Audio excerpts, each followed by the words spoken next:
Good morning बच्चों। जैसा कि अपन ने प्रीवियस क्लास में देखा था हेड का यूज, मैंने अपने तरीके से उसको बेस्ट बताने का प्रयास किया है।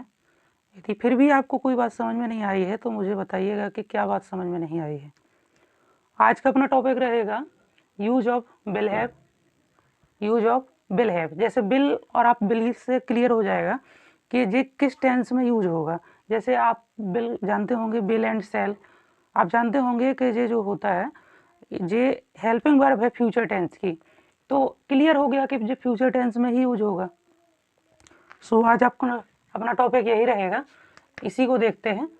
ये किस में यूज किया जाएगा? फ्यूचर इंडेफिनिट में। किस में यूज किया जाएगा? फिर फ्यूचर इंडेफिनिट में। इसको बनाने का तरीका क्या होता है?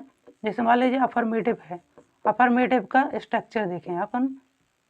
अफर्मेटिव का स्ट्रक्चर, तो अफर्मेटिव का बनाने का तरीका क्या होगा कि सब्जेक्ट, इसके बाद आपका विल, हैव अलग कर लीजिए क्योंकि बाद में आपको ज़रूरत पड़ेगी, इसमें अफर्मेटिव में नहीं है लेकिन अदर में ज़रूरत पड़ेगी।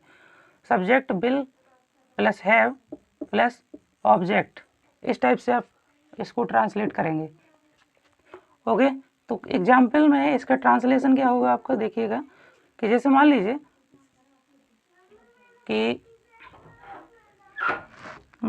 कि इसका जो ट्रांसलेशन है वो इस टाइप से है।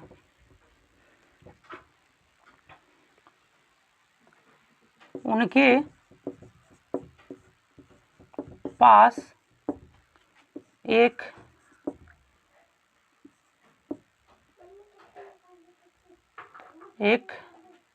बड़ा घर होगा।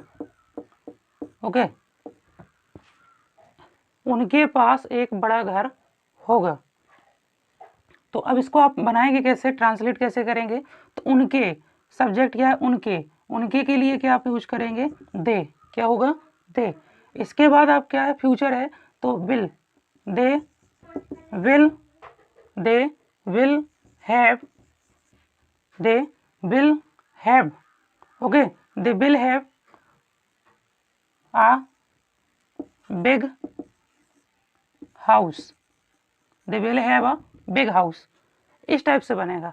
अब जैसा कि मैंने लास्ट प्रीवियस क्लास में आपको बताया था कि इनका एक्चुअली में टीचर ऐसा नहीं पूछता है ट्रांसलेशन, छोटी क्लासेस में पूछ लेता है ट्रांसलेशन, बट बड़ी जो क्लासेस होती हैं उनमें ट्रांसलेशन तो बहुत कम पूछे जाते हैं। जैसे आप 9th और 10th में देखिए, 11th 12th में देखिए, तो ट्रांसलेशन एटलीस्ट ख़त्म ही हो गए हैं। जो पेपर सेट करने वाले होते हैं उन्होंने ट्रांसलेशन ख़त्म कर दिया है। अब उनका डायरेक्ट पर्पज़ क्या होता है कि डू एज डायरेक्टेड या ट्रांसफॉर्मेशन जिसे अपन कहते हैं। तो डायरेक्ट अपन ट्रांसफॉर्मेशन पे चलते हैं। तो ट्रांसफॉर्मेशन क्या होता है कि जैसे मान लीजिए कि इसी सेंटेंस को आपको क्या बनाना है? नेगेटिव यूज करना है या नेगेटिव बनाना है, तो क्या बनाएंगे? तो इसका नेगेटिव बनेगा तो इसका स्ट्रक्चर भी देख लीजिए आप। नेगेटिव का जो स्ट्रक्चर रहेगा वो इस टाइप से रहेगा। नेगेटिव का स्ट्रक्चर जो रहेगा आपका इस टाइप से रहेगा। जैसे आप देखिए, सब्जेक्ट विल, अब यहाँ पे नोट आएगा क्योंकि मैंने इसीलिए आपसे पहले कहा था कि हैव को अलग कर लीजिए। तो यहाँ पे हैव, इसके बाद ऑब्जेक्ट आ जाएगा आपका। ओके, अब इसी का आप नेगेटिव बनाइए तो क्या बनेगा आपका? They will not have a big house, इस टाइप से बनेगा।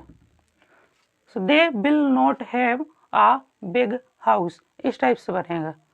अब इसी सेंटेंस को यदि आपको क्या बनाना है, मान लीजिए इसी सेंटेंस से आपसे कह दिया कि मेक इंटेरोगेटिव, क्या कह दिया आपसे? इंटेरोगेटिव बनाइए। तो जब आप इंटेरोगेटिव कैसे बनाएंगे तो उसका भी स्ट्रक्चर आप देख लीजिए। इंटेरोगेटिव का स्ट्रक्चर, इंटेरोगेटिव का स्ट्रक्चर, तो इंटेरोगेटिव का स्ट्रक्चर क्या होगा?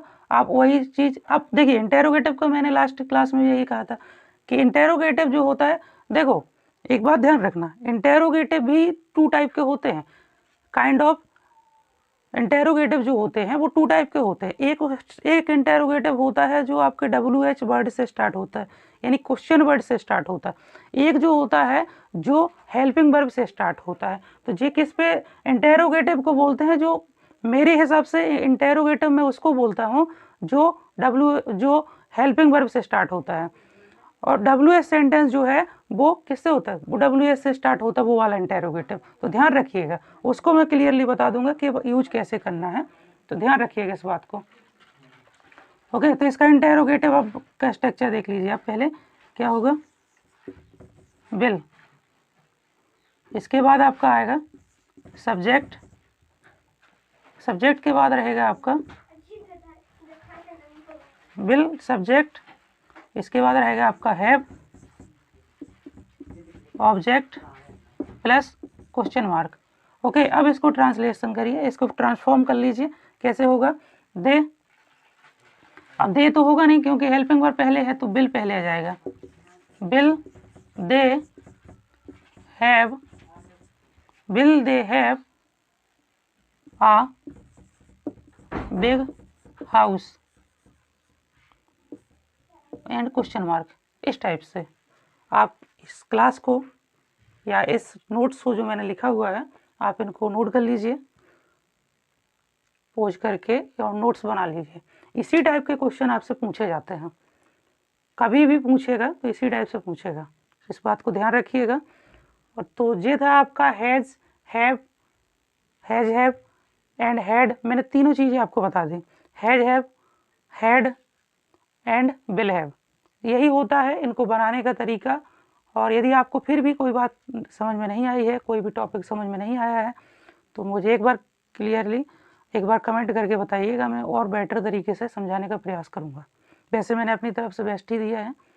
और भी क्लासेस पढ़ने के लिए मुझे थोड़ा सा कमेंट करके बताइए कि क्या पढ़ना चाहते हैं, कौन सा टॉपिक आपको स्कूल में या समझ में नहीं आया है। जैसा कि आप जानते हैं कि अभी 10th और 12th के एग्ज़ाम चल रहे हैं और नेक्स्ट पेपर